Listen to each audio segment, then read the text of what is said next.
Hey, on October 26, 2000, the gaming community will be given one of the most solid and probably greatest achievements and milestones it would ever receive, and a solid pillar amongst gamers today. That's right, I'm talking about the PlayStation 2, y'all. Hey, it's your boy Trap Goku, YouTube's favorite Super Saiyan, and let's dive into another live commentary on why the PlayStation 2 is just so awesome. Let's get into it, guys. And to be honest, I think it boils down to about 3 reasons why the PlayStation 2 is just so awesome. The first reason, and probably the greatest reason, is the library.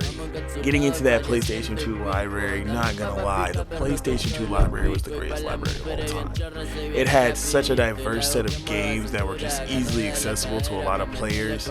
And from my experience with the PlayStation 2, this is especially so because I kind of got my PlayStation 2 around the time, towards the end of 2005, and right around that time, the PlayStation 3s and Xbox 360s were starting to roll out, and so like the price of PlayStation games started to drop, and the only way they like stayed up is if it was like a crazy good game or very, very rare.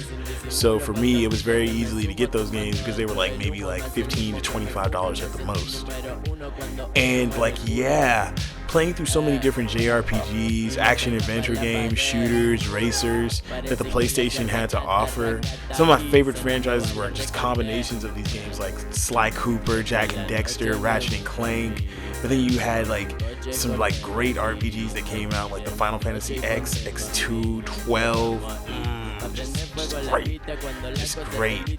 But I'm not gonna lie, there were some like just hidden gems. You had Devil May Cry 3, and then the special edition that came out, which had Virgil and kind of like eased the difficulty a little bit. Oh man, you had Wild Arms 4. That's probably one of my favorite RPGs. If you haven't played Wild Arms 4, get your hands on it. And then of course you had one of my favorite fighting games of all time, Marvel vs. Capcom 2. Good God, I spent hours on that game. I wish they would do a PS4 remaster for it. Come on, Capcom, give us that PS4 remaster of Marvel vs. Capcom 2. Anyway, the library was just sick on the PlayStation. But going into my next point about why the PlayStation was like so awesome and everything like that. 2, it was like the true like multimedia package deal. And that's because like not only could the PlayStation like play PlayStation 2 games, but it could also play music, play movies, like it had its whole DVD setup. It was just insane. Like it was crazy to just sit there, and then you like if you had I don't know if you could burn music onto your PlayStation 2. I'm not sure you could do that at the time, but I think you could have burned CDs. I don't know. Don't quote me on that. But yeah, man, the PlayStation 2 just had like being able to just sit at home and then be like, okay, I'm done playing the game. Let me pop in a DVD of like Lion King or like, you know, South Park that I had on DVD at the time. It was crazy, man. Or like some Dragon Ball Z or something. Just be able to do that and just be chilling in my room. It was just like having my own like little movie theater sometimes. But the last feature I think that a lot of people slept on was the fact that like the PlayStation 2 could easily be modded.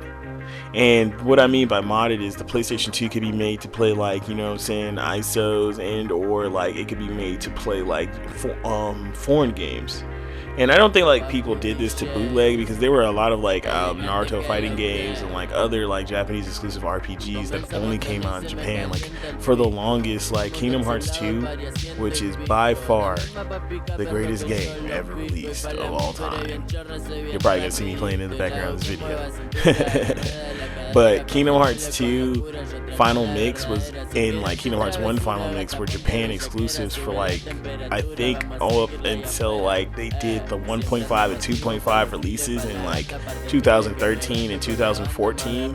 So for like almost like 11 years, like no, not 11, it was like 6 or 7 years, like we in the Northwest like legally or like, you know what I'm saying, legitimately had access to that content and how it was intended to be delivered to us, which was a shame. And I feel like that's why a lot of the modding community took place action of that, because like I said, there was, for every PS2 game that's available in America, there's probably like 5 or 6 different ones and more available in Japan that we'll never see. Oh man.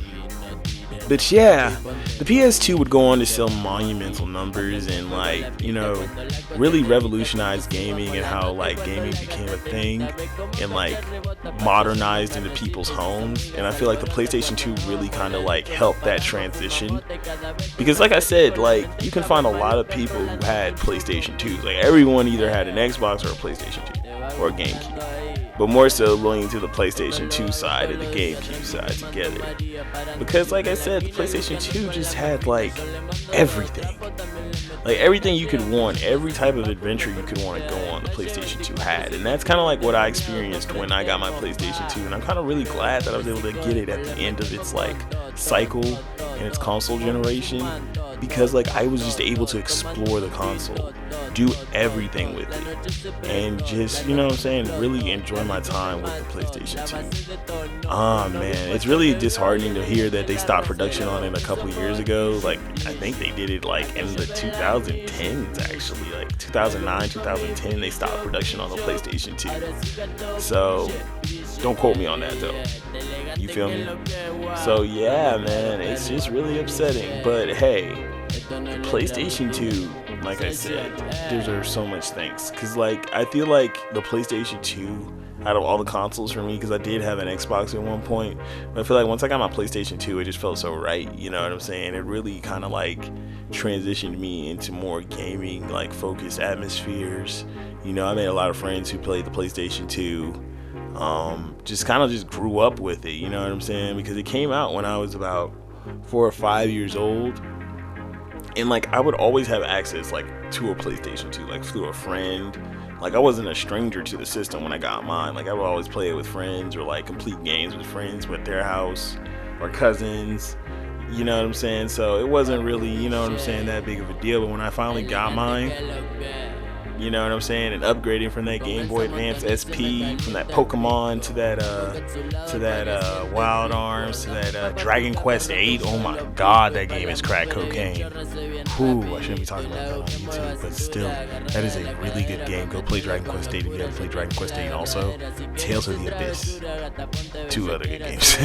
But yeah, man, they just gave us gem after gem, and I could just go all day just picking up and just naming gem after gem after gem, but I won't.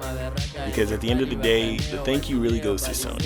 Thank you, Sony. Thank you, PlayStation 2, for just changing gaming, for being a really solid and confident step in the right direction for gaming, and really setting the bar for what we really can do and develop, not only for just like the gaming community, but for ourselves, and really manifest.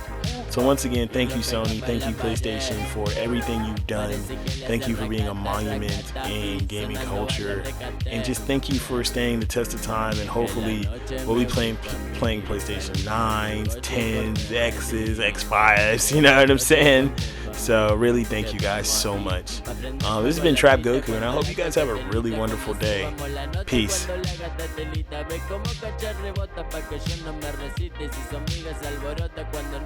La disco nos paramos, fumamos y cada vez estoy más arico. La mente cabe más loca enrolándome un churro mío.